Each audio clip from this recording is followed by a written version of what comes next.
Hola les amis, j'espère que vous allez bien. Aujourd'hui on se retrouve pour une nouvelle vidéo dans laquelle je vais te parler de la pensée binaire.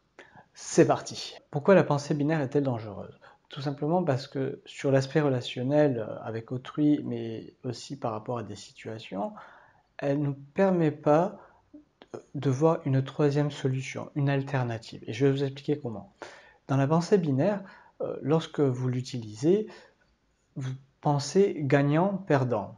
J'ai raison, il a tort. Et ça devient en fait une escalade. Il y a toujours une opposition et une escalade. C'est dangereux parce que ça ne permet pas de voir le point de vue de l'autre personne, également la situation sous un autre angle de vue, et justement de faire une synergie entre les deux points de vue et de trouver une alternative qui sera sans doute la meilleure. Ce qu'il faut faire, c'est pouvoir se placer du point de vue de l'autre personne. Penser gagnant-gagnant. Se dire qu'il n'y a pas un gagnant et un perdant, mais un gagnant-gagnant. C'est un échange. Et du coup, on ne pense plus à un état binaire, mais on passe à une zone d'échange. Lorsqu'on parle par exemple de pensée binaire, lorsqu'elle est appliquée dans un couple, chaque personne en fait va camper sur ses positions. Lorsqu'il y a une dispute, il n'y a pas d'échange en fait.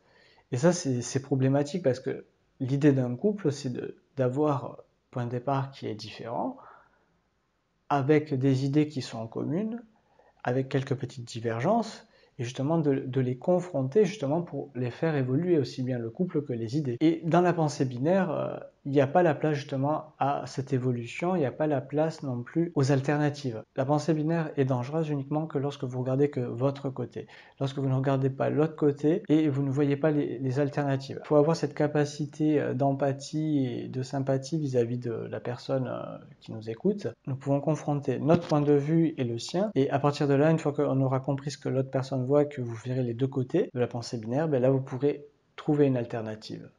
Et le problème, c'est que la plupart des gens, lorsqu'ils utilisent la pensée binaire, parce que c'est ce que tout le monde fait au final, c'est qu'ils ne voient que leur point de vue, et donc du coup ils restent que sur une seule partie, que sur un seul état, pas sur l'autre. J'espère que vous avez aimé cette vidéo, on se retrouve pour une prochaine vidéo, pensez à liker et à vous abonner si ce n'est déjà fait, partagez également sur les réseaux sociaux, laissez-moi des commentaires si vous avez des questions, et je vous dis à la prochaine. Ciao ciao.